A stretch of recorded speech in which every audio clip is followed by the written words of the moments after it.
জয়গুরু। খামখেয়ালি প্ল্যান চ্যানেলে আপনাদের স্বাগত। আজ আমরা পড়ব ভগবান বিস্মৃতি দুঃখের মূল কারণ। লিখছেন শ্রী গদাধর রানা। জয়গুরু। শ্রী রামকৃষ্ণদেব বারবার বলেছেন, জীবনের উদ্দেশ্য হল ঈশ্বর লাভ বা ভগবানকে পাওয়া। এই কথাটা যতটা সহজ ভাবা যায়, জীবনে পালন করা ততই কঠিন। কঠিন বলে এড়িয়ে যাওয়ার জিনিস নয়। জীবন সত্যে প্রতিষ্ঠিত, পবিত্র এবং আনন্দময় হবে, এটা আমরা সবাই চাই। কিন্তু এই চাওয়া তখনই পূর্ণতা পায় যখন আমরা ভগবানকে অত্যন্ত আপন বোধে ভালোবাসতে শিখি। ভগবানকে আপন ভেবে ভালোবাসার সাধনাকেই বলে ভক্তি।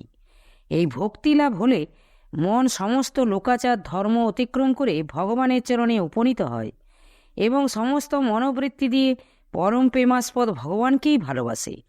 দেবর্ষি নারদের মতে যখন সকল চিন্তা, সকল কথা ও সকল কর্ম ভগবান বা পরম পুরুষের চরণে সমর্পণ করা হয় এবং ক্ষণকালের জন্য ইষ্টকে বিস্মৃত হলে অন্তরে তীব্র যাতনা উপস্থিত হয়, তখনই জানতে হবে ভক্তির সঞ্চার হয়েছে।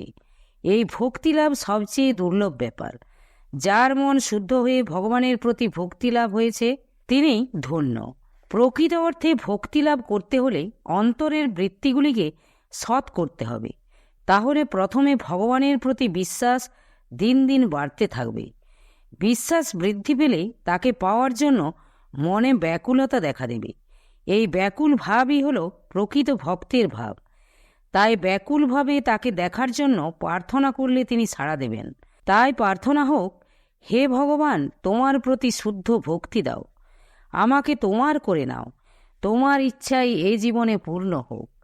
এমন হৃদয়স্পর্শী প্রার্থনায় ভগবানের প্রতি যথার্থ প্রেমকে নিয়ে আসতে পারে।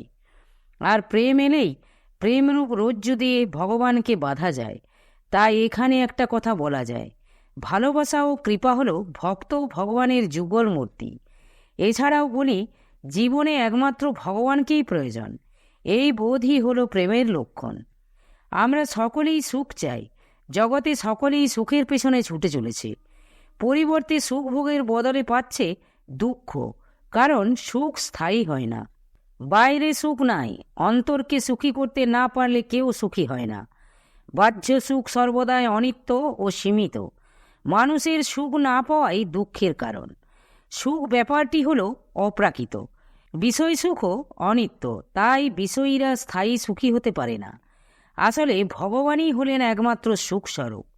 বিষয় সুখ হল সকাম, আর ভগবৎ সুখ হল নিষ্কাম। মন নিষ্কাম হলেই সুখের অধিকারী হয়। সকাম মনের স্বভাবই হল অভাবে থাকা, আর নিষ্কাম মনের স্বভাব হল ভাবে থাকা। ভাবে থাকলে অভাব থাকে না, ও অভাবে থাকলে ভাব থাকে না। তাই ভাবে থাকাই হলো সুখে থাকার চাবিকাঠি। ভাবে থাকা মানেই ভগবানের সঙ্গে যুক্ত থাকা, আর অভাবে থাকা মানেই বিষয়ে থাকা বোঝায়। যতক্ষণ মন ভগবানের চিন্তায় থাকে ততক্ষণ মনে কোনো অভাব থাকে না। ভগবানের চিন্তায় না থাকলেই অভাব মনে প্রবেশ করে। জীবনে ভালো থাকতে গেলে কয়েকটি জিনিসের প্রয়োজন: সুস্বাস্থ্য, সৎভাবে উপার্জিত অর্থ, সকলের সাথে সুসম্পর্ক এবং সর্বোপরি ভগবানের প্রতি বিশ্বাস সহযোগে ভক্তি।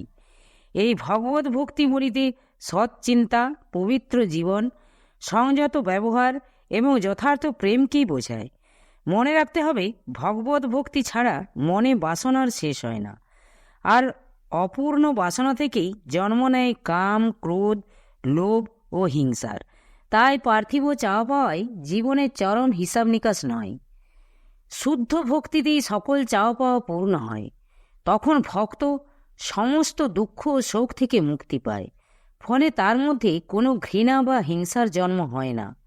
তিনি কোনো অসার বস্তুতে আনন্দ লাভ করেন না এবং কোনো বস্তুকে নিজের করে রাখার প্রচেষ্টাও তার মধ্যে থাকে না। তিনি তখন সর্বত্রই তার ইষ্টকে দেখে আনন্দে মশগুল থাকে। এই প্রেমামৃত ভক্তিধনকে লাভ করতে হবে। ভগবানকে ভালোবাসতে হবে, কিন্তু বিনা প্রেমসে নাহি মিলে নন্দলালা। মন প্রাণ দিয়ে তাকে ভালোবাসতে হবে। ভগবান আমাদের হৃদয়েই আছেন, তার সঙ্গে সবসময় প্রতিটি কাজে যোগ রাখতে হবে। যাকে যখন ভালোবাসা যায় এইভাবে, তখন মনে শুধু সেই প্রিয়তমের কথাই স্থান পাবে। মনে হবে তাকে না পেলে বা না দেখলে এক মুহূর্তও বাঁচব না। এইরকমভাবে মনের দুঃখকেও দূর করা যায়। ভগবান গীতায় বলেছেন, তস্মাৎ সর্বেষু কালেষু মামনুস্বর, অর্থাৎ আমাকে সর্বদা চিন্তা করো, মন ও বুদ্ধি সমস্ত আমাকে অর্পণ করো, তাহা হইলে আমাকে প্রাপ্ত হবে সন্দেহ নাই। তিনি ভক্তের কাছে কেবল ভক্তি ও ভালোবাসাই কামনা করেন। এই প্রকার ভক্ত হওয়ার জন্য কোনো সূচি অসুচির প্রয়োজন হয় না। ভগবানের কথায় চিন্তায় মন প্রাণ দিয়ে যুক্ত থেকে তাকে যারা ডাকেন তারা সতত যুক্ত ভক্ত। ঘরে বাইরে, পথে ঘাটে, বাজারে, বিদ্যালয়ে, কর্মস্থলে, লোকসঙ্গে, আহারে বিহারে, নিদ্রায় নিরন্তর যারা এইভাবে সতত যুক্ত থাকেন তারা সার্থক প্রাণ। এই পরিপ্রেক্ষিতে গীতায় ভগবান বলেছেন, তেষাং সতত যুক্তানাং ভজতাং প্রীতিপূর্বকং তদামি বুদ্ধিযোগং তং যেন মামুপজান্তিতে। যারা নিত্যযুক্ত হয়ে ভক্তিপূর্বক আমায় ভজনা করেন তাদের আমি তত্ত্ব বিষয়ক জ্ঞান দান করি, ফলে তার দ্বারাই তারা আমাকে আত্মরূপে উপলব্ধি করেন। ভগবান কৃপা করে ভক্তের হৃদয়ে এমন এক বিশুদ্ধ বুদ্ধি দিয়ে থাকেন যার ফলে বুদ্ধির মলিনতা দূর হয়ে সর্বদা তাকে অনুভব করতে পারেন। মোদ্দা কথা হচ্ছে, চাই সতত সৎসঙ্গ, সাধুসঙ্গ। সৎ বা সাধুসঙ্গের দ্বারা চিত্তে বিবেক জাগ্রত হয়। এই প্রসঙ্গে আচার্য শঙ্করের কথা, ক্ষণকাল বা মুহূর্তের জন্য সৎ বা সাধুসঙ্গ লাভ করতে পারলে ভবনদী অনায়াসেই পার হওয়া যায়। অশুচি জলধারা ও গঙ্গার সঙ্গে মিলিত হলে পবিত্রতা লাভ করে। যথার্থ মহাপুরুষের সান্নিধ্য লাভ হলেই দ্রুত মানুষের ধর্মজীবনে উন্নতি হয়। সৎসঙ্গ দ্বারা ঈশ্বরের অনুরাগ জন্মায় এবং অনিত্য বিষয় বাসনার প্রতি মনের টান কমতে থাকে। তাই ভগবত ভজনে বা ভগবত চিন্তায় মনকে নিয়োজিত না রাখলেই ভাব দূরে গিয়ে অভাব মনেতে প্রবেশ করে। মনের সেই অভাবই দুঃখের কারণ। ভগবত প্রাপ্তি হলে ভক্ত নিত্য ভূমা সুখের অধিকারী হয়। তাই শাস্ত্রে বলা হয়েছে, নাল্পে সুখমস্তি ভূমৈব সুখম। এতেই হয় জীবনে স্থায়ী অবিনশ্বর সুখপ্রাপ্তি। আর ভূমা সুখের জন্যেই চাই মনন, চিন্তন ও ভজন। এতেই হয় জীবনের ভগবতমুখী গতি। যেহেতু ভজনে ভগবত সুখের সঞ্চার হয়, তাই ভগবানের ভজনাই হল সুখের মূল কারণ। সেজন্যই ভগবানকে বিস্মৃত হলেই যত দুঃখ এসে মনের বা হৃদয়ের মধ্যে জড়ো হয়। তাই ভগবত ভজন সুখেরও কারণ এবং ভগবানকে পাওয়ার উপায়ও বটে। জয় গুরু, জয় গুরু। আজ এই পর্যন্তই। যদি আপনাদের ভালো লেগে থাকে তাহলে চ্যানেলটিকে সাবস্ক্রাইব করে সাথে থাকবেন। জয় গুরু, জয় গুরু।